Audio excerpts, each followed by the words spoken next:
آقا نامدار فخر موجودات صاحب الاولاق صلی اللہ تعالی علیہ وآلہ وسلم جب لوگوں کو اللہ کی وحدانیت کی طرف دعوت دینے لگے، اللہ وحدہ لا شریک کے سامنے جھکنے کی دعوت دینے لگے، بتوں سے جدا ہو کر صرف اللہ وحدہ لا شریک کی عبادت کرنے کا حکم دیا اور اپنی نبوت کا اظہار کیا، اعلان نبوت کیا، تو بہت سارے لوگ عیسائیوں میں سے اور یہودیوں میں سے کہنے لگے کہ یا محمد صلی اللہ علیہ وسلم، کیونکہ وہ تو صرف حضور کو محمد کے نام سے ہی جانتے تھے نا، اور تو زیادہ نہیں جانتے تھے۔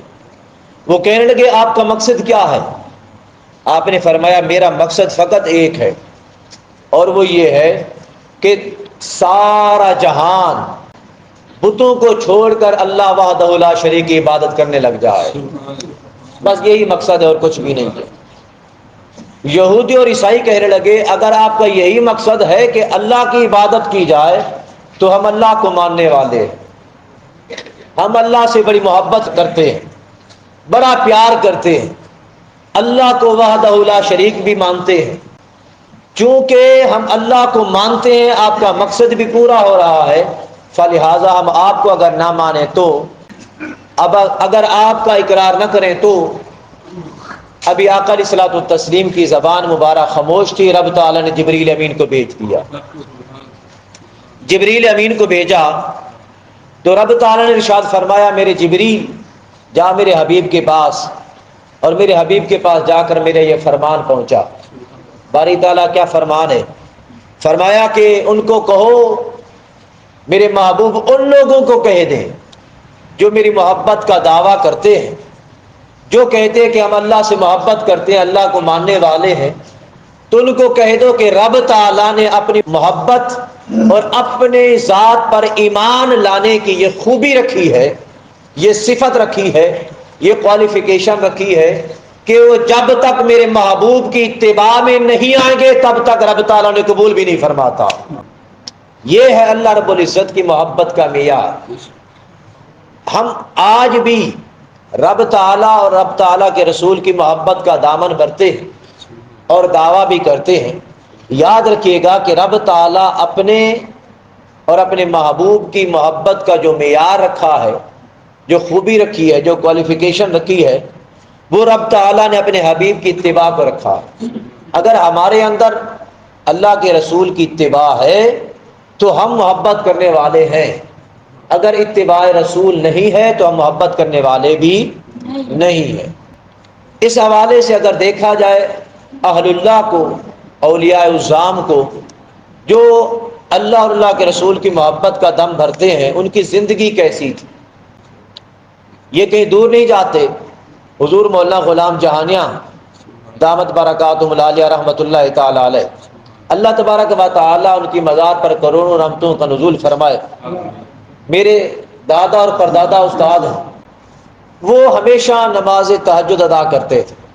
ان کے ہم اثر لوگ کہتے ہیں، ان کے ساتھ رہنے والے بھی لوگ اس بات کی گواہی دیتے، انہیں کبھی نماز تہجد قضا نہیں کی، چھوڑی نہیں تھی۔ ایک دن ایسا آیا کہ، اور طریقہ کار یہ تھا کہ سارے ادارے کے بچے بھی، اسٹوڈنٹس، طلباء بھی نماز تہجد اپنے استادوں کے ساتھ ادا کرتے تھے۔ سارے بچے صبح سویرے اٹھتے، نماز تہجد ادا کرتے، پھر اس کے بعد پڑھنے کے لیے بیٹھ جاتے، پھر نماز صبح ادا کرنے کے بعد پھر ناشتہ کرتے، ناشتے کے بعد پھر کلاس میں چلے جاتے۔ آج بھی یہی طریقہ ہے وہاں۔ تو ایک دن ایسا بھی آیا کہ آپ حضور کی بلا، حضور مولانا غلام جہانیہ سے نماز تہجد ادا کرنے کے لیے نہیں آئے۔ طلباء انتظار کرنے لگے، شاید طبیعت خراب ہوگی، اور ایسا بھی کبھی نہیں ہوا کہ بخار ہو یا کوئی طبیعت خراب ہو کہ آپ نماز تہجد ادا کرنے کے لیے نہ آئے ہو۔ یہ بھی جانتے تھے زیادہ پریشانی لاحق ہوگی کہ شاید آج زیادہ طبیعت خراب نہ ہو۔ خیر انتظار کیا، نماز صبح کا وقت ہو گیا۔ جب نماز صبح کا وقت ہوا تو آپ تشریف لائے، نماز صبح ادا کی۔ پوچھا گیا حضور خیریت تو تھی، آج آپ نماز تہجد ادا کرنے کے لیے تشریف نہیں لائے؟ آپ کہنے لگے صرف اس لیے نہیں آیا، میرے ذہن میں ایک حدیث پاک آ گئی۔ کیا آئی؟ کہ آقا علیہ الصلوۃ والتسلیم نے زندگی میں ایک مرتبہ نماز تہجد چھوڑ دی تھی، ایک مرتبہ یہ اتباع رسول آقا علیہ الصلوۃ والتسلیم کی پیروی کتنی اہمیت کی حامل ہے ہماری زندگیوں کے لیے اور ہمارے لیے. ذرا دیکھیے، کہنے لگے کہ ایک مرتبہ آقا نے نماز تہجد چھوڑ دی تھی.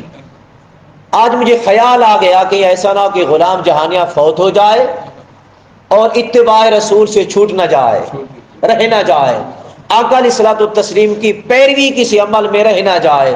اس لیے میں نے آج نماز تہجد ترک کر دی ہے. شاگرد بیٹھے تھے، عرض کرنے لگے بعض لوگوں کو حجت ہوتی ہے نا پیار، اور ویسے بھی یہ گھرانہ ایسا ہے کہ طلباء کے ساتھ بڑا پیار کرتا ہے. میں یہ دے کر آیا اور جانتا ہوں. اسٹوڈنٹس عرض کرنے لگے کہ حضور علیہ الصلوۃ والتسلیم نے تو اس لیے نماز تہجد ترک کر دی تھی کہ کہیں امت پر فرض نہ ہو جائے، امت پہ فرض نہ ہو جائے. ایک سبب تھا، ریزن تھی، ایک وجہ تھی. آپ نے کہنے لگے صرف اس لیے کہیں اتباع مصطفیٰ نہ رہ جائے، اس لیے چھوڑ. یہ اتباع رسول عشق رسول کا معیار ہے، محبت خدا کا معیار ہے. رب تعالیٰ نے ان لوگوں کے لیے پیغام بھیجا تھا، اگر تم اللہ رب العزت کی محبت کا دم بھرتے ہو، میرے حبیب فرما دے فاتبعونی، آپ کی پیروی میں آ جائیں، جیسا جیسا آپ کرتے ہیں ویسا ویسا کریں. آپ کے طریقے کو چھوڑ کر اللہ کی محبت کا دم نہ بھریں، جیسا آپ کرتے ہیں ویسا کرتے جائیں. پھر مقام یہ آئے گا، ابھی تو یہ خدا کو ڈھونڈ رہے ہیں، یہ خدا کی محبت کا دعویٰ کرتے ہیں. پھر مقام یہ آئے گا یحببکم اللہ ویغفر لکم ذنوبکم، ایک تو رب تعالیٰ خود ان سے محبت کرنے لگ جائے گا. جواب میں پہلا معیار اور مقام یہ ہوگا کہ رب تعالیٰ جب یہ آپ کی پیروی میں آئیں گے، رب تعالیٰ خود ان سے محبت کرنے لگے گا. اور دوسرے نمبر پر وَيَغْفِرْ لَكُمْ ذُنُوبَكُمْ، ان کے سارے گناہ بھی معاف فرما دے گا، گناہ بھی مٹا دے گا. اور تیسرا انعام کیا ہوگا؟ فرمایا واللہ غفور الرحیم، اللہ تعالیٰ معاف کرنے والا اور ہمیشہ رحمت کے برسات کرنے والا بھی بن جائے گا ہمیشہ کے لیے.